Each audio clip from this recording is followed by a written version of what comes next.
नमस्कार साथियों, राधे राधे, जय श्री कृष्णा। स्वागत है आप सभी का एनडीसी क्लासेस के इस निःशुल्क ऑनलाइन प्लेटफॉर्म पर। तो कैसे हैं आप सभी लोग? उम्मीद करता हूं स्वस्थ और मस्त होंगे। तो आज का जो टॉपिक है अपना राजस्थान की मिट्टियां, जो अपना टॉपिक हो चुका है, उसके एमसीक्यू हैं, प्रश्नोत्तरी है। क्वेश्चन वो करेंगे जो आपको एग्जाम में देखने को मिलेंगे। और एक एक क्वेश्चन वैसे आपको पूरा बताया गया 3 क्लासों के अंदर। मिट्टियां इतनी गहराई से कोई समझाता नहीं है, वैसे देखिए मैंने क्लासेस यूट्यूब पर इतनी गहराई से नहीं मिलती है। फिर भी आपको एक एक टॉपिक यानी कि 3 प्रकार से वर्गीकरण जो बताए गए हैं, किस प्रकार से, कितने सामान्य वर्गीकरण किस प्रकार से होता है, और कृषि विभाग ने किस प्रकार से वर्गीकरण किया, और अंतर्राष्ट्रीय वर्गीकरण जो अब नवीनतम वर्गीकरण भी जिसको कहते हैं, अंतर्राष्ट्रीय वर्गीकरण जो नवीनतम वर्गीकरण कहलाता है। हाँ, अगर क्वेश्चन के अंदर आपको पूछा जाए कि नवीनतम वर्गीकरण के अनुसार आपकी मिट्टियां कितने प्रकार की होती है, वो भी तो आपको पता होना चाहिए। ठीक है, तो आज का टॉपिक है अपने एमसीक्यू, एक एक टॉपिक को क्लियर करते हुए चलेंगे। ठीक है, तो पहला क्वेश्चन देखो, पहला ही क्वेश्चन शानदार क्वेश्चन है और यहीं से गच्चा खा सकता है कोई खाने वाला। तो सीधा सा लिखा है क्वेश्चन, देखो कि नई प्रणाली के तहत, यहां पर लिखा क्या है, नई प्रणाली के तहत, यानी कि नई प्रणाली हमें पता है कि जो 5 प्रकार की मिट्टियां पाई जाती है, कौन कौन सी है, जो आपने बताई थी कि एंटीसोल, एरिडीसोल, एल्फीसोल और ठीक है इनसेप्टिसोल्स और वर्टिसोल, ये 5 प्रकार की मिट्टियां बताई थी आपको। अंतर्राष्ट्रीय वर्गीकरण करवाया था, वही नई प्रणाली के तहत है, यानी कि नई प्रणाली। उससे पहले अपने यानी कि हमने पढ़ा है, कई बार मिट्टियों को पढ़ा है, लेकिन वो अब नई प्रणाली के तहत है ये सारी सारी चीजें। ठीक है, तो क्वेश्चन बनता ये है कि नई प्रणाली के तहत राजस्थान की अधिकांश मिट्टी क्रम से संबंधित है, यानी कि ये इंपॉर्टेंट क्वेश्चन पहला ही बनता है और क्वेश्चन पूछा जा सकता है 5, 10, 2 और 9, और पहला ही ऑप्शन आपका सही हो जाएगा। कौन सा हो जाएगा? 5, यानी कि 5 प्रकार की मिट्टियां पाई जाती है। और 5 प्रकार की मिट्टियां कौन कौन सी है, और सबसे ज्यादा क्षेत्र को प्रभावित करने वाली मिट्टी कौन सी है, तो वो भी आपको पता होना चाहिए कि आपका सबसे ज्यादा एंटीसोल जो पूरा का पूरा पश्चिमी राजस्थान को अपने क्षेत्र में लेती है। इसके अलावा एंटीसोल और एरिडिसोल दोनों आ जाए साथ में तो भी कोई दिक्कत नहीं होनी चाहिए, क्योंकि एंटीसोल तो पूरे पूरे पश्चिमी राजस्थान को कवर करती है, और एरिडिसोल जो पश्चिमी राजस्थान को जो रेतीला मरुस्थल है उसको छोड़कर जो अपना अरावली से सटा हुआ जो अपना जो पश्चिमी राजस्थान है उसको कवर करती है। ये चीज भी आपको ध्यान में रखनी है। ठीक है, आगे देखो, आगे दूसरा क्वेश्चन क्या कहता है, वर्टिसोल मृदा। आपको यह ध्यान रखना है कि एक नाम आता है वर्टिसोल, क्या नाम आता है? वर्टिसोल। एक नाम आता है आपका एंटीसोल। ये दो ऐसे नाम हैं जो आपको कंफ्यूज कर सकते हैं। ठीक है, लेकिन आपको यह ध्यान रखना है कि वर्टी, वर्टी है वो क्या है, आपकी उपजाऊ मिट्टी आएगी। उपजाऊ मिट्टी आपको पता है कहां पर है, दक्षिण पूर्वी पठारी प्रदेश, यानी कि आपका जो हाड़ौती प्रदेश है, हाड़ौती वाला पठार है, वो इसके अंदर आ जाएगा आपका वर्टिसोल। और एंटीसोल की मुख्य बात क्या है, इसकी विशेषता आपको पता होनी चाहिए कि ये राजस्थान के सर्वाधिक भाग पर फैली हुई मिट्टी है, वर्टिसोल मिट्टी है, जो पूरे पूरे पश्चिमी राजस्थान को कवर करती है, अरावली का जो पश्चिमी राजस्थान। ठीक है, तो वर्टिसोल मृदा मुख्य रूप से पाई जाती है झालावाड़, कोटा, बूंदी, 12 जिलों में, चूरू, सीकर, झुंझुनू, नागौर जिलों में, सिरोही, पाली, उदयपुर, चित्तौड़गढ़ जिलों में, या फिर जैसलमेर, बाड़मेर, बीकानेर, जोधपुर जिलों में। यहाँ पर कोई भी किसी प्रकार का कंफ्यूजन नहीं होना चाहिए, सीधा सीधा जाना है हाड़ौती पठार की तरफ जाना है। हाड़ौती पठार कहां पे है? झालावाड़, कोटा, बूंदी और 12। तो आपको पता होना चाहिए कि वर्टिसोल मिट्टी जो काली मिट्टी भी जिसको कहा जाता है, क्या कहा जाता है? काली मिट्टी भी कहा जाता है। काली मिट्टी के अलावा इसको उपजाऊ मिट्टी भी कहा जाता है। क्या कहा जाता है? उपजाऊ मिट्टी भी कहा जाता है। तो इस प्रकार की मिट्टी अगर नाम आ जाए, यानी कि काली मिट्टी, इसके अलावा इसको क्या कहा जाए? रेगुर मिट्टी भी कहा जा सकता है, काली मध्यम मिट्टी भी कहा जा सकता है। देखो आगे, आगे है राजस्थान के निम्न में से किस जिलों में इनसेप्टिसोल। अब देखो इनसेप्टिसोल, बार बार नाम आएंगे, इनसेप्टिसोल्स, एल्फिसोल्स, एरिडिसोल्स, एंटीसोल्स, वर्टिसोल्स, ये 500 नाम है, आपको ध्यान में रखने ही होंगे। इनसेप्टिसोल्स यानी कि आपके पहाड़ी पर्वतीय मृदा जिसको कहते हैं वो आ जाएगी। इसके अलावा एल्फिसोल्स जो जलोढ़ मृदा आ जाएगी। जलोढ़ मृदा यानी पूर्वी, जो अपना पूर्वी मैदान के अंदर फैली हुई है, राजस्थान के पूर्वी मैदान, पूर्वी जिलों के अंदर। इसके अलावा बात करें अपना एंटीसोल, एंटीसोल मैंने बता दिया, और वर्टिसोल को आपको पता है। इनसेप्टिसोल पर्वतीय मृदा, कोई दिक्कत नहीं। कोटा, बूंदी और 12, जैसलमेर, बाड़मेर और बीकानेर, जयपुर, दौसा और अलवर, और पाली, भीलवाड़ा और सिरोही। अब मुख्य रूप से ये बता दो यहाँ पे कि यहाँ पे कौन सा ऐसा जिला है जो पर्वतीय प्रदेश या फिर कह सकते हैं कि अरावली पर्वतीय प्रदेश के अंदर फैला हुआ है मुख्य रूप से। तो इनमें से कौन से हो जाएगा? पाली हो जाएगा, भीलवाड़ा हो जाएगा और सिरोही हो जाएगा। कोटा, बूंदी, 12 आपको हाड़ौती प्रदेश में मिलेगा। ठीक है, जैसलमेर, बाड़मेर और बीकानेर आपको कहाँ मिलेंगे? पश्चिमी राजस्थान के अंदर मिलेंगे। और जयपुर, दौसा और अलवर आपके पूर्वी राजस्थान के अंदर मिलेंगे। ठीक है, लेकिन आपके पाली, भीलवाड़ा और सिरोही कहां पर मिलेंगे? आपके आपके पर्वतीय प्रदेश के अंदर मिलेंगे कुछ भाग, यानी कि पाली का कुछ भाग मिलेगा, भीलवाड़ा का भाग भी मिलेगा, और सिरोही आपको पता ही है पूरा का पूरा आपका किसमें आ जाएगा? पर्वतीय प्रदेश के अंदर आ जाएगा। आगे हाड़ौती प्रदेश की मृदा का प्रधान प्रकार है हाड़ौती प्रदेश। हाड़ौती प्रदेश नाम आते ही सीधा जाओगे, कहां पे जाओगे? कहां पे जाओगे?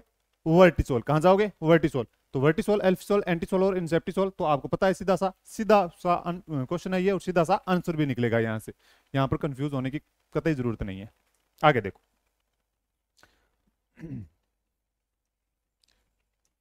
5 नंबर क्वेश्चन, राजस्थान के किस प्रदेश में एंटीसोल समूह की मृदा मिलती है? राजस्थान के किस प्रदेश में एंटीसोल समूह की मृदा मिलती है? कहां पे मिलेगी बताओ, जल्दी से बताओ। आपका पूर्वी मैदानी प्रदेश है, पश्चिमी रेतीला मैदान है, या फिर दक्षिण पूर्वी पठारी प्रदेश है, या फिर दक्षिणी प्रदेश है? तो दक्षिणी राजस्थान होगा, पश्चिमी राजस्थान होगा, पूर्वी राजस्थान होगा, या फिर दक्षिण पूर्वी राजस्थान होगा। तो एंटीसोल पूछा है, क्या पूछा है? एंटीसोल पूछा है। तो एंटीसोल नाम आते ही आप जाओगे पश्चिमी राजस्थान की तरफ जाओगे, पश्चिमी रेतीला राजस्थान अपना। राजस्थान के सिरोही और पाली जिलों में कौन से प्रकार की प्रधान मृदा मिलती है? सिरोही और पाली, सिरोही और पाली, सिरोही और पाली जिलों में कौन से प्रकार की प्रधान मृदा मिलती है? सिरोही पाली आपको पता होना चाहिए किसका भाग है, अरावली पर्वतीय प्रदेश के भाग आ जाते हैं कहीं ना कहीं। तो एरिडिसोल, एल्फिसोल, इंसेप्टिसोल या फिर वर्टिसोल्स, तो इनमें से आपका आ जाएगा कौन सा आ जाएगा? इनका आ जाएगा आपका इंसेप्टिसोल, इंसेप्टिसोल्स आ जाएगा। ठीक है, इनके जो मैंने उपमृदाकरण भी बताई है, उनके एक जो हिंट बताया था कि थोड़ा सा आपका कॉमन सेंस अगर आप काम करेगा तो वहां से आपका उपमृदाकरण भी पूछ लिया जाए तो वहां से आपका गलत नहीं होगा क्वेश्चन। ठीक है, अगर क्लासेस देखिए तो, अगर नहीं देखिए तो वापस जाके देख लेना एक बार।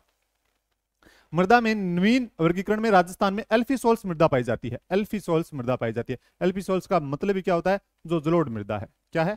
जलोढ़ मृदा, जलोढ़ मृदा। ठीक है, इसको या फिर कछारी मृदा भी कह सकते हैं। क्या कह सकते हैं? कछारी मृदा भी कह सकते हैं। इसके अलावा और क्या कह सकते हैं? इसके अलावा और कह सकते हैं अपने जलोढ़ आ गया, कछारी आ गया। इसके अलावा दोमट मृदा भी कह सकते हैं, या फिर दोमट मिट्टी जो नदियों द्वारा बहा कर लाई जाती है एक प्रकार से, उसी कहते हैं दोमट मिट्टी। एल्फिसोस मृदा पाई जाती है जयपुर, अलवर, दौसा और कोटा में, चूरू, झुंझुनू और सीकर में, जैसलमेर और बाड़मेर में, या फिर प्रतापगढ़ और सिरोही में। तो इनमें से ये देख लो कि एल्फिसोल्स नाम आते ही आपको एक ध्यान में रखना है, पूर्वी राजस्थान। क्या नाम ध्यान रखना है?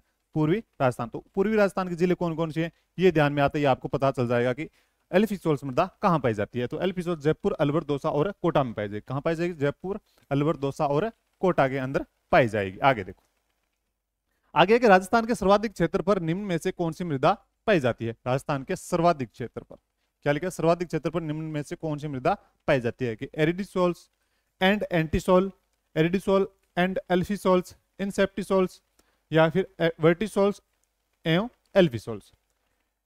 कौन सी मृदा राजस्थान के सर्वाधिक भाग पर पाई जाती है? तो आपको यह ध्यान रखना है कि अकेली अगर एरिडिसोल और एंटीसोल दोनों नाम लिखा है, अगर केवल एंटीसोल भी नाम आता तो भी कोई दिक्कत नहीं थी, क्यों? यह लगभग राजस्थान के 2/3 भाग पर पाई जाती है। राजस्थान के 2/3 भाग पर पाई जाने वाली मृदा कौन सी है? तो एंटीसोल है।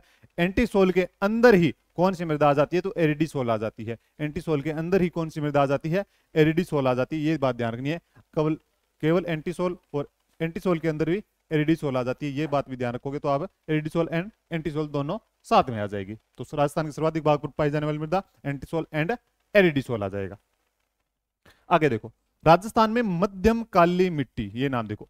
अब मध्यम काली मिट्टी आ जाए, चाहे काली मिट्टी आ जाए, चाहे आ जाए आपकी रेगुलर मिट्टी, कोई भी नाम आ जाए तो आपको यहाँ पे कंफ्यूज होने की जरूरत नहीं है कि मध्यम काली हो सकता है दूसरे क्षेत्रों में, नहीं, उसी क्षेत्र के अंदर मध्यम काली मृदा है। यानी कि इसी मध्यम काली मृदा को क्या कह सकते हैं? यानी कि मध्यम काली मृदा को रेगुर मृदा भी कह सकते हैं। ठीक है, कौन से भाग में पाई जाती है? तो अरावली, हड़ौती, अर्धशुष्क मरुस्थल या फिर पूर्वी मैदान। तो कौन से भाग में पाई जाती है? इसी मध्यम काली मृदा को आपको पता है क्या और क्या कहा जाता है? वर्टिसोल कहा जाता है, वर्टिसोल कहा जाता है। तो ये कहां पाई जाएगी? हाड़ौती प्रदेश में पाई जाएगी अपनी। आगे देखो, क्वेश्चन नंबर 10 कि कौन सी मृदा राजस्थान में कपास फसलों के उत्पादन हेतु सर्वाधिक उपयुक्त है? कपास, कपास वैसे तो आपका उत्तरी राजस्थान है वहीं पर भी देखने को मिल जाएगी, दक्षिण राजस्थान के अंदर भी देखने को मिल जाएगी, हाड़ौती प्रदेश में भी देखने को मिल जाएगी। लेकिन मुख्य रूप से पूछ लिया जाए कि कौन सी मिट्टी ऐसी है जो कपास के लिए उपयुक्त है, या फिर तो उसके बारे में बात करें तो मिश्रित लाल एवं पीली मृदा, भूरी जलोढ़ मृदा, मध्यम काली मृदा या फिर लाल लोमी मृदा। सर्वाधिक उपयुक्त यहाँ पे क्या लिखा है? सर्वाधिक उपयुक्त लिखा है। लेकिन आपको यह भी पता होना चाहिए कि जलोढ़ मृदा के अंदर भी कपास हो सकती है, कोई दिक्कत नहीं है। लाल लोमी मृदा है वहां पर भी कपास हो सकती है, कोई दिक्कत नहीं है। लेकिन सर्वाधिक उपयुक्त की बात की जाए तो मध्यम काली मृदा के अंदर है आपकी कपास सर्वाधिक उपयुक्त होगी। ठीक है, आगे देखो, जिसका उपयोग मिट्टी की लवणता एवं क्षारीयता की समस्या का दीर्घकालीन हल है। लवणता एवं क्षारीयता, इसी लवणता एवं क्षारीयता को ऊसर मिट्टी भी कह सकते हैं, ऊसर मिट्टी भी कहते हैं, या फिर इसको रेह मिट्टी भी कह सकते हैं। क्या कह सकते हैं? रेह मिट्टी भी कह सकते हैं। इसको नमकीन मिट्टी भी कह सकते हैं। क्या कह सकते हैं? नमकीन मिट्टी भी कह सकते हैं। तो ये 3 4 5 नाम, जिसको क्षारीय या फिर लवणीय मिट्टी भी कहते हैं। ठीक है, नमकीन आप आ जाएगा। रॉक फॉस्फेट, जिप्सम खाद या फिर घिया पत्थर। यानी कि ये समस्या, अगर लवणीय मिट्टी है, क्षारीय मिट्टी है, तो उसका उपाय क्या है, उसका यानी कि किस, जिसका उपयोग मिट्टी की लवणता एवं क्षारीयता की समस्या का दीर्घकालीन हल है। हल यानी कि आपकी समस्या का उपाय क्या है, ये पूछ लिया जाए तो क्या है इसके अंदर? रॉक फॉस्फेट, जिप्सम खाद या फिर घिया पत्थर। यानी कि आपको जिप्सम चाहिए, जिप्सम की मात्रा अगर होगी तो आपका इसका दीर्घकालीन हल निकल सकता है, यह आपकी समस्या का समाधान हो सकता है। आगे देखो, आगे है राजस्थान के नागौर, पाली, अजमेर और जयपुर जिलों में मुख्य रूप से कौन सी मिट्टी पाई जाती है। यह पूछा गया है कि राजस्थान के नागौर, पाली, अजमेर और जयपुर जिलों में मुख्य रूप से कौन सी मिट्टी पाई जाती है, कि लाल लोम मिट्टी, सिरोजोम्स मिट्टी, भूरी मिट्टी या फिर रेतीली मिट्टी। नाम देखो, नागौर है साथ के अंदर, पाली है, अजमेर है, जयपुर है। इसके अलावा अगर आज पूछ लिया जाए तो ब्यावर भी आ सकता है, ब्यावर भी आ सकता है, डीडवाना कुचामन भी आ सकता है, डीडवाना कुचामन भी आ सकता है।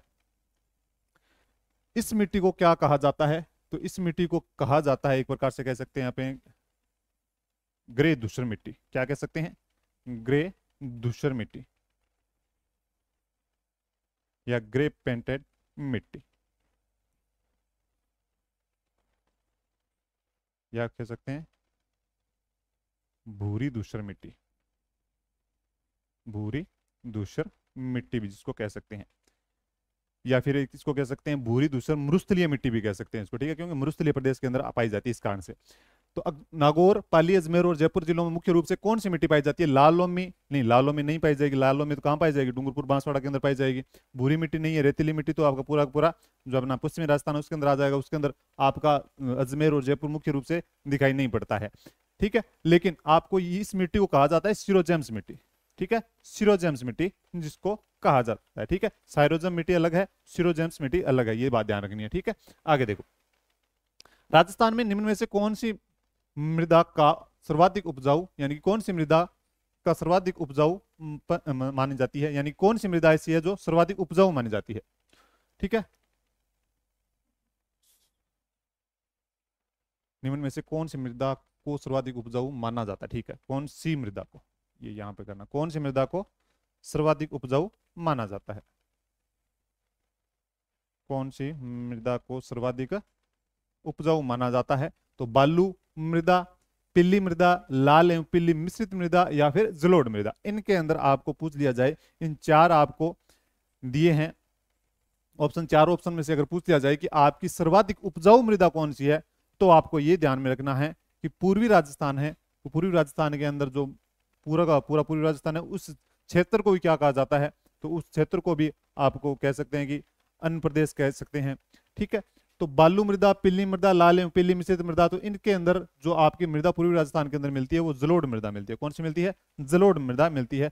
आपको ये पता होना चाहिए कि जो पूर्वी राजस्थान है अपना, पूर्वी राजस्थान पूरा का पूरा नदियों का जो बहाव क्षेत्र है, जिसके अंदर बनास भी आ जाती है, बाणगंगा आ जाती है, गंभीर नदी आ जाती है, जो बनास नदी की सहायक नदियां आ जाती है, चंबल नदी आ जाती है। तो इनसे जो मैदान बनते हैं वही क्या करते हैं? जलोढ़ मृदा का निर्माण करते हैं, वही क्या करते हैं? दोमट मिट्टी का निर्माण करते हैं। तो इसी कारण से ये क्या है? एक प्रकार से सर्वाधिक उपजाऊ मिट्टी भी इसको माना जाता है। क्या माना जाता है? सर्वाधिक उपजाऊ मिट्टी इसको माना जाता है। आगे देखो, आगे है राजस्थान के किन जिलों में लाल लोम मृदा पाई जाती है। लाल लोमी मृदा आपको पता होना चाहिए कहां पे? उदयपुर, कोटा, भीलवाड़ा, अजमेर, बांसवाड़ा, डूंगरपुर और जयपुर दौसा। सीधा सा बिल्कुल सिंपल सा आंसर होगा इसका, बांसवाड़ा, डूंगरपुर। लाल लोमी आ जाए तो टूट पड़ना है, सीधा सा जाना है डूंगरपुर बांसवाड़ा की तरफ जाना और कहीं नहीं जाना है।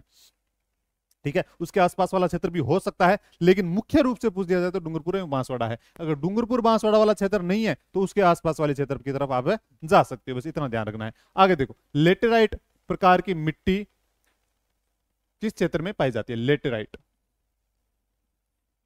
लेटेराइट प्रकार की मिट्टी पाई जाती है, लेटेराइट प्रकार की मिट्टी पाई जाती है।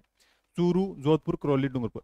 सबसे बात ये ध्यान रखनी कि लेटेराइट मिट्टी लाल लोमी मृदा को कहा जाता है, लाल लोमी मृदा को कहा जाता है, लेटेराइट मिट्टी कहा जाता है। तो क्या दिक्कत है, क्या समस्या है इसके अंदर, इस अगर पूछ लिया जाए इसे तो क्या दिक्कत होगी इसके अंदर। लेटेराइट, लाल लोमी नहीं पूछा, लेटेराइट पूछे तो क्या दिक्कत होगी, कोई दिक्कत नहीं। चूरू, जोधपुर, करौली, डूंगरपुर है तो कोई दिक्कत नहीं, बांसवाड़ा, डूंगरपुर आ जाएगा आपका, तो डूंगरपुर इसका क्या हो जाएगा, आंसर हो जाएगा।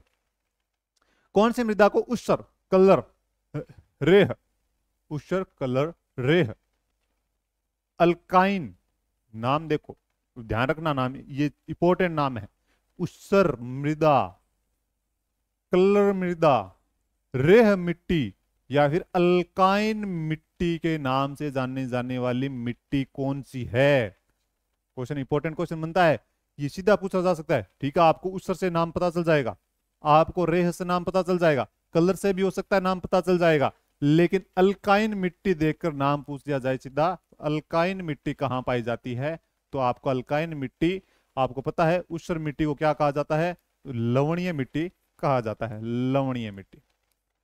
ठीक है, इसी लवणीय मिट्टी को और क्या क्या कह सकते हैं, क्षारीय मिट्टी भी कह सकते हैं, ऊसर मिट्टी भी कह सकते हैं, नमकीन मिट्टी भी कह सकते हैं, रेह मिट्टी भी कह सकते हैं, कलर मिट्टी भी कह सकते हैं। तो कहां पाई जाएगी, भूरी मिट्टी, लाल मिट्टी, लवणीय मिट्टी, जलोढ़ मिट्टी, है ही नहीं कोई, आपका एक ही दिखेगा, लवणीय मिट्टी आ जाएगा आपका आंसर। आगे देखो, राजस्थान के किस जिलों के समूह में मुख्यतः कछारी मृदा पाई जाती है, कछारी मृदा, इसको ही क्या कह सकते हैं, जलोढ़ मृदा। अब देखो ये फायदा है क्लास लेने का कि एक ही मिट्टी के और कौन कौन से नाम हो सकते हैं, आपको पता है, सीधा सा क्वेश्चन पूछा जा सकता है। हाँ, हमें पता हो सकता है कि हाँ पश्चिमी राजस्थान के अंदर रेतीली मिट्टी पाई जाती है, कोई दिक्कत नहीं है, लेकिन पश्चिमी राजस्थान के अंदर लवणीय मिट्टी भी, क्षारीय मिट्टी भी, ऊसर मिट्टी भी, रेह मिट्टी भी, नमकीन मिट्टी भी, अल्काइन मिट्टी भी, कलर मिट्टी भी, तो ये नाम कितने हैं। अगर एक नाम देकर पूछ दिया जाए, अगर आपको नहीं पता है, आपको केवल पश्चिमी राजस्थान के अंदर आपको रेतीली मिट्टी पता है, कोई दिक्कत नहीं है, लेकिन इसके अलावा जो नाम है उनके भी ध्यान होने चाहिए। अब जलोढ़ मृदा है, जलोढ़ मृदा आपको यही पता है, हाँ जलोढ़ मृदा, इसको जलोढ़ मृदा को सारी मिट्टी भी कह सकते हैं, दोमट मिट्टी भी कह सकते हैं। ठीक है, अब ये मिट्टी आपको ध्यान में रखनी पड़ेगी नाम। अब अपने चले जाएं हाड़ौती प्रदेश की तरफ, हाड़ौती प्रदेश की तरफ जाएंगे तो वहां पे भी ध्यान रखना है, उसको रेगुर मिट्टी भी कह सकते हैं, उपजाऊ मिट्टी भी कहते हैं, और उसके अलावा रेगुर मिट्टी, काली मध्यम, काली मिट्टी तो कहते हैं, काली मध्यम मिट्टी भी कहते हैं, यानी कि ये नाम आपको पता होना चाहिए। कछारी मिट्टी को जलोढ़ मृदा भी कह सकते हैं, या फिर और दोमट मिट्टी भी कहते हैं, दोमट मिट्टी भी कहते हैं। तो अब आपको ध्यान होना चाहिए कि हाँ जलोढ़ मृदा तो हमने कहाँ पढ़ी थी, ये तो पढ़ी थी अपने पूर्वी राजस्थान के अंदर, कहाँ पढ़ी थी, पूर्वी राजस्थान की तरफ पढ़ी थी। तो पूर्वी राजस्थान वाले जिले कौन से आ जाएंगे, बीकानेर, जैसलमेर, कोटा, बूंदी, बांसवाड़ा, डूंगरपुर और भरतपुर, धौलपुर। हाँ, बीकानेर, जैसलमेर तो पश्चिमी राजस्थान है, कहाँ पे है, पश्चिमी राजस्थान है, और बांसवाड़ा, डूंगरपुर ये तो दक्षिण राजस्थान है, और ये दक्षिण पूर्वी राजस्थान है। अब बचा कौन सा, अब बचा अपना भरतपुर और धौलपुर, भरतपुर और धौलपुर, तो ये आपका क्या हो जाएगा, आंसर हो जाएगा।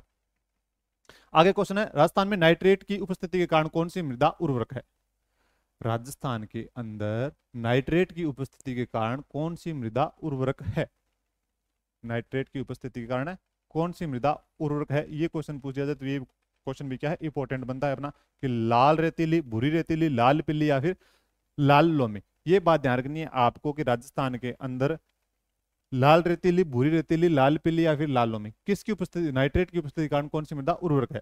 ठीक है, ये बात ध्यान रखनी है कि आपका ये मिट्टी पाई जाती है जो नाइट्रेट की उपस्थिति के अंदर, ये आपने मरुस्थल के अंदर पाई जाती है। ठीक है, तो मरुस्थल के अंदर पाई जाएगी तो लाल रेतीली, भूरी रेतीली, लाल पीली या लाल लोमी। तो आपको ये ध्यान रखना कि ये जो भूरी रेतीली मिट्टी है इसके अंदर नाइट्रेट की उपस्थिति के कारण ये क्या है, उपजाऊ मिट्टी है, क्या है, उपजाऊ मिट्टी है। कौन सी मिट्टी नाइट्रेट की उपस्थिति के कारण उपजाऊ मिट्टी है, तो वो भूरी रेतीली मिट्टी है, भूरी रेतीली मिट्टी जो मरुस्थलीय मिट्टी के अंतर्गत ही आती है अपनी। ठीक है, भूरी रेतीली, रेतीली नाम साथ में लिखा है, इस कारण से ध्यान देना इस बात पे। आगे देखो, पहाड़ी मृदा राजस्थान में पाई जाती है, पहाड़ी मृदा। अब ये बात ध्यान रखनी है, पहाड़ी मृदा, केवल पहाड़ी मृदा नाम आया या फिर पर्वतीय मृदा नाम आ सकता है, कोई दिक्कत नहीं। इंसेप्टिसोल थोड़ा सा अलग, जो वर्गीकरण है वो थोड़ा सा अलग है, पहाड़ी मृदा से थोड़ा सा यहाँ पे जो इंसेप्टिसोल्स मृदा है वो जो अंतरराष्ट्रीय वर्गीकरण किया गया इसमें से थोड़ा सा अलग है, क्योंकि कोटा व सिरोही यहाँ पे ऑप्शन में है, उदयपुर व सिरोही ऑप्शन में है, उदयपुर व अजमेर ऑप्शन में है, उदयपुर व कोटा ऑप्शन में है। लेकिन यहाँ पे ध्यान रखना है, मुख्य रूप से जो बुक्स के अंदर लिखा है पहाड़ी मृदा, अंतरराष्ट्रीय वर्गीकरण के अंदर नहीं, अंतरराष्ट्रीय वर्गीकरण के अंदर तो आ जाएगा, सिरोही भी आ जाएगा, ठीक है, लेकिन भीलवाड़ा भी आ जाएगा, पाली भी आ जाएगा, उदयपुर भी आ जाएगा, लेकिन यहाँ पे ध्यान रखना है कि पहाड़ी मृदा केवल नाम आ जाए तो यहाँ पे 3 ही जिले, कौन कौन से, एक तो उदयपुर, कौन कौन सा, एक तो उदयपुर, एक कोटा, और एक अभी अभी जो नया जिला बना है उदयपुर से कटकर, कौन सा, सलूम्बर। अगर ये 3 जिलों के नाम आ जाए तो आपको केवल पहाड़ी मृदा ही ध्यान में रखना है। क्या नाम ध्यान रखना है, केवल आपको पहाड़ी मृदा ही ध्यान में रखना है, पहाड़ी मृदा या फिर पर्वतीय मृदा। तो आपका ऑप्शन कौन सा हो जाएगा, उदयपुर व कोटा हो जाएगा। आगे देखो, आगे है लाल पीली मिट्टी राजस्थान के किस जिले में पाई जाती है, लाल पीली मिट्टी राजस्थान के किस जिले में पाई जाती है, कोई दिक्कत नहीं है, लाल पीली मिट्टी कोटा, सवाई माधोपुर, बूंदी, बारां। अब देखो, अब कईयों को ये हो सकता है कि सर इसमें से कैसे ऑप्शन निकालें, किस प्रकार से, लाल पीली मिट्टी आ गई, ये तो कोई दिक्कत नहीं है। देखो अब ये ध्यान में रखना है कि कोटा, सवाई माधोपुर, बूंदी और बारां 4 ऑप्शन दिए हैं, 4 ऑप्शन में ये ध्यान रखें कोटा, बूंदी, बारां, ये तीनों हाड़ौती प्रदेश के क्षेत्र हैं, और हाड़ौती प्रदेश में कौन सी मिट्टी पाई जाती है, काली मिट्टी पाई जाती है, वहां पर लाल पीली मिट्टी नहीं पाई जाती, लाल पीली मिट्टी यहाँ पे नहीं पाई जाती, तो कहां पाई जाएगी, फिर सवाई माधोपुर आपका आंसर हो जाए, कोई दिक्कत नहीं इसके अंदर। आगे देखो, आगे है निम्न में से किस प्रकार की मिट्टी में समय, ये इंपॉर्टेंट क्वेश्चन है, ये इंपॉर्टेंट क्वेश्चन बनता है कि राजस्थान में से किस प्रकार की मिट्टी में समय जुताई का गुण पाया जाता है, समय जुताई का गुण पाया जाता है, काली, जलोढ़, शुष्क, लेटराइट, यानी ये समय जुताई का गुण है। जैसे हम पानी लगाते हैं, जैसे उसके बाद में कि जमीन अपने आप क्या हो जाती है, फटने लग जाती है, एक प्रकार से दरारें पड़ने लग जाती है, तो वो समय जुताई के गुण उसके अंदर पाए जाते हैं, यानी कि मिट्टी खुद उपजाऊ, यानी कहती है कोई फसल मैं खुद उत्पन्न कर दूंगी, इस प्रकार की जो मिट्टी है वो कहलाती है आपकी काली मिट्टी कहलाती है। कौन सी, काली मिट्टी है, इसके अंदर समय जुताई वाले गुण होते हैं, जिसको हम काली मिट्टी, काली मध्यम या फिर रेगुर मिट्टी कहते हैं, कोटा, बूंदी, बारां, झालावाड़ वाली मिट्टी, इसके अंदर क्या पाया जाता है, मिट्टी में समय जुताई का गुण पाया जाता है। इसके अंदर मतलब कह सकते हैं कि खाद की इतनी आवश्यकता नहीं पड़ती है, एक बार फसल बोने के बाद खाद की ज्यादा आवश्यकता नहीं पड़ती, समय जुताई वाले गुण इसके अंदर पाए जाते हैं। राजस्थान की मरुस्थलीय बालू का प्रमुख स्रोत निम्न में से क्या है, राजस्थान की मरुस्थलीय बालू का प्रमुख स्रोत निम्न में से क्या है। जो मरुस्थलीय बालू है राजस्थान के पश्चिमी जो रेतीला राजस्थान है उसके अंदर पूछ लिया जाए कि जो प्रमुख स्रोत क्या है, तो प्राचीन नदियों द्वारा लाई गई मिट्टी, सतपुड़ा पर्वत के कण, चंबल नदी द्वारा लाई गई मिट्टी, या फिर बनास नदी द्वारा लाई गई मिट्टी। ठीक है, पश्चिमी राजस्थान के अंदर बनास बहती है क्या, नहीं, चंबल बहती है, नहीं, सतपुड़ा के कण, सतपुड़ा पर्वत के कण है, नहीं, ये लिखा है प्राचीन नदियों द्वारा लाई गई मिट्टी, यानी कि हमें पता ही नहीं है कौन सी नदियां थी उस समय की, जैसे अपना घग्गर नदी है ऊपर उत्तरी राजस्थान के अंदर, ठीक है कोई दिक्कत नहीं है, लेकिन उसके अलावा हमें इतना ज्ञान नहीं है। लेकिन ये ध्यान रखना है कि प्राचीन नदियों द्वारा लाई गई मिट्टी है वो मरुस्थलीय बालू का प्रमुख स्रोत है। राजस्थान के अंदर मरुस्थलीय बालू का प्रमुख स्रोत क्या है, तो प्राचीन नदियों द्वारा लाई गई मिट्टी है, प्राचीन नदियों द्वारा, क्या है, प्राचीन नदियों द्वारा लाई गई मिट्टी। आगे है कथन और कारण दो दिए गए हैं, कथन और कारण दो दिए गए हैं। राजस्थान में मिट्टी के कटाव की समस्या है, राजस्थान में मिट्टी के कटाव की समस्या है, कथन है ये दिक्कत, ठीक है, राजस्थान में मिट्टी का कटाव होता है, आपको पता है, कोई दिक्कत नहीं है, हाँ होता है। राजस्थान में चंबल, कारण, ये कथन है कि राजस्थान में मिट्टी का कटाव होता है, हाँ होता है, समस्या है, ये मिट्टी कटाव की समस्या है। कारण, ये मिट्टी कटाव का कारण क्या है, राजस्थान में चंबल, बनास, घग्गर व बाणगंगा आदि नदियां मिट्टी के कटाव का प्रमुख कारण हैं। देखो लैंग्वेज समझो इस चीज की, क्या कहना चाह रहा है, ये कहना चाह रहा है कथन और कारण। कथन सीधा पहले तो एक कथन दे दिया गया है कि ये बात सही है या नहीं, कथन बताओ सबसे पहले सही है या नहीं, कि राजस्थान में मिट्टी के कटाव की समस्या है, हाँ बिल्कुल है, मिट्टी के कटाव की समस्या है।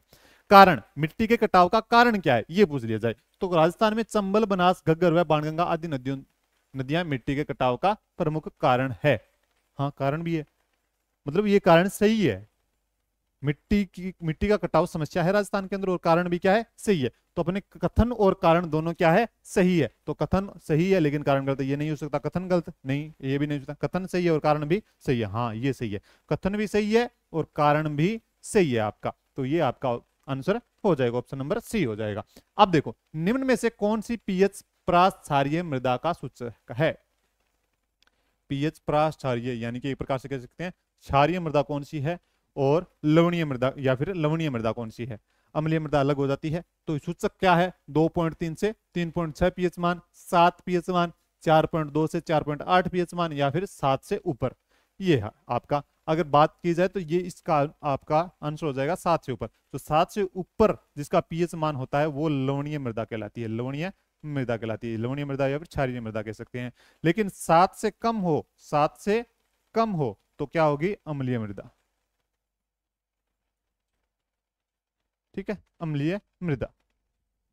जिसका पीएच मान 7 हो वो उपजाऊ मिट्टी है, जिसको उदासीन मिट्टी भी कहते हैं। जिसको क्या कहते हैं, उदासीन मिट्टी भी कह सकते हैं। पीएच मान 7, जिसका पूरा पूरा पीएच मान 7 हो वो क्या कहलाती है, उपजाऊ मिट्टी कहलाती है, जिसको उदासीन मिट्टी कहते हैं, जो न तो अम्लीय होती है न क्षारीय होती है। ये बात ध्यान रखनी है। पीएच मान क्या है, 7 से ऊपर होने के कारण ये क्या कहलाएगी, लवणीय मृदा कहलाएगी। निम्न में से किस प्रकार की मृदाएं लिथोसोल्स भी कहलाती है। निम्न में से ये देखो, अब एक नाम और आ गया, अब एक नाम और आ गया कि किस प्रकार की मृदाएं लिथोसोल्स कहलाती है। लिथोसोल्स, अब देखो लिथोसोल्स को क्या क्या कहते हैं, अपरिपक्व मृदा, या फिर कह सकते हैं अधूरे निर्माण की मृदा की मृदा। अपरिपक्व मृदा या फिर अधूरे निर्माण की मृदा किसको कहते हैं, इसी लिथोसोल्स को कहते हैं। लिथोसोल्स मृदा कौन सी है, दोमट मृदा, मरुस्थलीय मृदाएं, पर्वतीय मृदाएं, या फिर लाल मृदाएं। तो आपको ऑप्शन, यहाँ पे मैंने 2 चीजें लिखी है, इससे आपको पता चल जाएगा कि जो लिथोसोल्स जो प्रकार की मिट्टी है वो किसे कहा जाता है, ये कहा जाता है आपकी पर्वतीय मृदा को कहा जाता है। क्या किसको कहा जाता है, पर्वतीय मृदा को कहा जाता है। मैंने बताया था कि अधूरे निर्माण की मृदा होती है। अधूरे निर्माण की मृदा क्यों होती है, क्यों ये कम गहराई में पाई जाती है, गहराई कम होती है, इसकी गहराई कम होती है क्योंकि ये ज्यादा नीचे तो क्या पाई जाएगी, चट्टानें पाई जाएगी, इस कारण से कम गहरी होती है। तो पर्वतीय मृदाएं होगी। अपरिपक्व मृदा होती है, अधूरे निर्माण की मृदा भी जिसको कहते हैं, जिसको लिथोसोल्स भी कहते हैं। नाम ध्यान में रख लेना, लिथोसोल्स, लिथोसोल्स जिसको किसको कहते हैं, इसी को कहते हैं पर्वतीय मृदा कहते हैं, जिसे अपने अधूरे निर्माण की मृदा भी कहते हैं। Same structural equation modelling, structural equation modelling, इसी को क्या कहते हैं, सेम कहते हैं। और सेम की समस्या, सेम किस स्थिति से में संबंधित है, ठीक है, इंपॉर्टेंट करो इसको। ये नाम लिखा है SEM, तो इसको क्या कहते हैं, सेम कहते हैं। स्ट्रक्चरल इक्वेशन मॉडलिंग किस स्थिति में संबंधित है, रेत बालू के टिल्लों का निर्माण करती है ये, रेत बालू टिल्लों का निर्माण करती है ये, पारिस्थितिकी में परिवर्तन करती है ये, मिट्टी मृदा का अपर्दन करती है या फिर कटाव करती है ये, या फिर वन्य कटाव करती है। ये इसकी चीज के अंदर रेतु बालू के टिल्लों का निर्माण नहीं करती है, ये किसी प्रकार के मिट्टी मृदा का अपर्दन या कटाव नहीं करती है, ये वन्य कटाव भी नहीं करती है। ये तो क्या करती है, भूमि को दलदली करती है। क्या करती है, दलदली करती है। तो दलदली भूमि करती है तो क्या होगा, पारिस्थितिकी में क्या होता होगा, परिवर्तन होगा। पारिस्थितिकी में क्या होगा, परिवर्तन होगा। तो ये आपका राइट आंसर हो जाएगा। उत्तर पश्चिमी राजस्थान में मृदा उर्वरता में अवनयन का प्रमुख क्या कारण है, ये देखो, उत्तर पश्चिमी राजस्थान में मृदा उर्वरता में अवनयन का प्रमुख कारण क्या है, या क्या लिखा है, उत्तर पश्चिमी राजस्थान। क्वेश्चन को ढंग से पढ़ना, उत्तर पश्चिमी राजस्थान, क्या लिखा है, उत्तर पश्चिमी राजस्थान में मृदा उर्वरता में अवनयन का प्रमुख कारण क्या है। अवनयन या फिर कह सकते हैं अपने को मृदा की उर्वरता में कमी किस प्रकार से हो रही है, अवनयन, ठीक है। तो प्रमुख कारण क्या है, गहन कृषि की कृषि ज्यादा हो रही है, जल भराव यानी सेम की समस्या है, पवन अपर्दन यानी कि वायु अपर्दन हो रही है, वायु के द्वारा यानी कि मिट्टी एक स्थान से दूसरे स्थान पर जा रही है, या फिर नाली अपर्दन। यानी कि ये आपको ध्यान में रखना है, जो अपना राजस्थान है, राजस्थान का जो ये जिले हैं, जो हनुमानगढ़ और गंगानगर, हनुमानगढ़ और गंगानगर वाले जिले, तो ये किस समस्या से जूझ रहे हैं, ये गहन कृषि, पवन अपर्दन, नाली अपर्दन किस समस्या से जूझ रहे हैं, तो ये जल भराव की समस्या से जूझ रहे हैं। और जल भराव समस्या है आपकी सेम की समस्या है, जो कौन सी समस्या, सेम की समस्या से जूझ रहे हैं, ठीक है। आगे है, राजस्थान में कौन सा क्षेत्र सतही जल द्वारा मृदा अपर्दन से सर्वाधिक प्रभावित है। राजस्थान में कौन सा क्षेत्र सतही जल द्वारा मृदा अपरदन से सर्वाधिक प्रभावित है। ये क्या लिखा? सतही जल द्वारा मृदा अपरदन। मृदा अपरदन हो रही है, किसके द्वारा हो रही है? सतही जल द्वारा हो रही है। जल अपरदन मुख्य रूप से बात की जा रही है, अपनी जल अपरदन की बात हो रही है। जल मृदा अपरदन यानी गोडवाड़ प्रदेश, शेखावटी प्रदेश, चंबल प्रदेश या फिर मारवाड़ प्रदेश। तो मुख्य रूप से मैंने बताया कि चंबल नदी क्या करती है? कटाव सर्वाधिक करती है। तो इसी कारण से क्या हो रहा है? मृदा में अपरदन हो रहा है। इसी मृदा अपरदन को जल अपरदन भी कहा जाता है। जल अपरदन ये हो रहा है आपका चंबल प्रदेश के अंदर सर्वाधिक हो रहा है। अधिक अवनालिका अपरदन वाले जिले हैं। अधिक अवनालिका अपरदन, या जिसको कह सकते हैं अपने को नाली अपरदन भी कह सकते हैं। जिसको क्या कह सकते हैं? नाली अपरदन भी जिसको कह सकते हैं। और नाली अपरदन किसके द्वारा हो रहा है? ये हो रहा है जल अपरदन। जल अपरदन से क्या हो रहा है? जल के द्वारा मृदा अपरदन हो रहा है। ठीक है, तो ये अलवर, भरतपुर, दौसा, जयपुर, धौलपुर, करौली, सवाईमाधोपुर और कोटा, अजमेर, भीलवाड़ा, टोंक और बूंदी और डूंगरपुर, बांसवाड़ा और प्रतापगढ़। मुख्य रूप से आपको पता होना चाहिए कि जो मृदा का अपरदन जल द्वारा हो रहा है, जल अपरदन जिसको कहते हैं, तो ये आपका हो रहा है चंबल प्रदेश के अंदर। तो चंबल नदी कहां से बहती है? तो ये आपको बात में ध्यान में रखनी है। तो अलवर, भरतपुर, दौसा और जयपुर नहीं बहती है यहाँ पर। अजमेर, भीलवाड़ा, टोंक और बूंदी यहाँ पर भी नहीं। बूंदी में बहती जरूर है, लेकिन केवल एक को नहीं गिना जा सकता। डूंगरपुर, बांसवाड़ा और प्रतापगढ़ नहीं है। ये आपकी धौलपुर, करौली, सवाईमाधोपुर और कोटा में से गुजरती है नदी। कौन सी? चंबल नदी। तो इसी कारण से यहाँ पर जो अवनालिका अपरदन है सर्वाधिक होगा। क्या होगा? अवनालिका अपरदन सर्वाधिक होगा आपका। ठीक है, मृदा संरक्षण की प्रमुख विधि कौन सी है? मृदा संरक्षण की प्रमुख विधि कौन सी है? कि प्रमुख विधि कौन सी है? जो मृदा संरक्षण की प्रमुख विधि कौन सी है? नहीं, ये लिखा है नहीं है। इनमें से कौन सी नहीं है?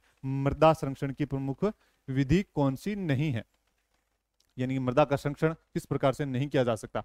फसल चक्रीकरण, रासायनिक उर्वरकों का प्रयोग, पट्टीदार कृषि या फिर पशु चारण पर नियंत्रण। यानी फसलों का चक्रीकरण, यानी फसल को यानी कि बार बार एक चक्कर अपनाया जाएगा। फसल चक्र जो सही अपनाया जाएगा तो उससे क्या होगा?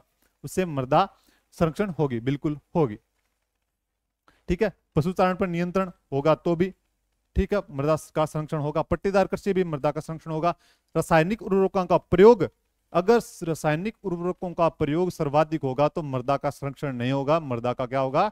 नाश होगा। ये बात भी आपको ध्यान में रखनी है। तो ये आपका क्या होगा? राइट आंसर हो जाएगा। ठीक है, ये हो गए 30 क्वेश्चन पूरे। तो आज के अपने जो मिट्टी, राजस्थान में मिट्टियां हैं उससे संबंधित जो क्वेश्चन थे अपने पूरे कंप्लीट हो चुके हैं। और यहाँ पे किसी प्रकार की समस्या नहीं आनी चाहिए। एक एक क्वेश्चन ढंग से करवाया है। और आपको अगर क्लासेस पूरी देखी है, पीछे क्लास जो राजस्थान की मिट्टियां हैं वो पूरी 3 पार्टों के अंदर करवाई गई है। उसके अंदर मैंने तीनों के तीनों जो वर्गीकरण है, जो सामान्य वर्गीकरण है अपना कृषि विभाग द्वारा वर्गीकरण किया गया, और नई प्रणाली के तहत या फिर कह सकते हैं उसको अंतरराष्ट्रीय वर्गीकरण जिसको कहते हैं, उसके तहत भी जो करवाया है वो पूरा का पूरा आप जाके देख सकते हो। अगर नहीं देखा है तो ज्यादा से ज्यादा देख सकते हो आप। ठीक है, और ज्यादा से ज्यादा शेयर भी करो क्लासेस को, क्योंकि अपने जो ज्योग्राफी है वो कंप्लीट हो चुकी है। और समस्या नहीं आनी चाहिए यहाँ पर किसी भी प्रकार की, फर्स्ट ग्रेड, सेकंड ग्रेड और रीड के विद्यार्थियों को तो मुख्य रूप से। ओके, कोई दिक्कत समस्या हो तो कमेंट बॉक्स के अंदर बता देना। और क्लासेस आपने देखी उसके लिए आपका बहुत बहुत धन्यवाद, आभार। और पढ़ते रहिए, मस्त रहिए, व्यस्त रहिए। जय हिंद, जय भारत।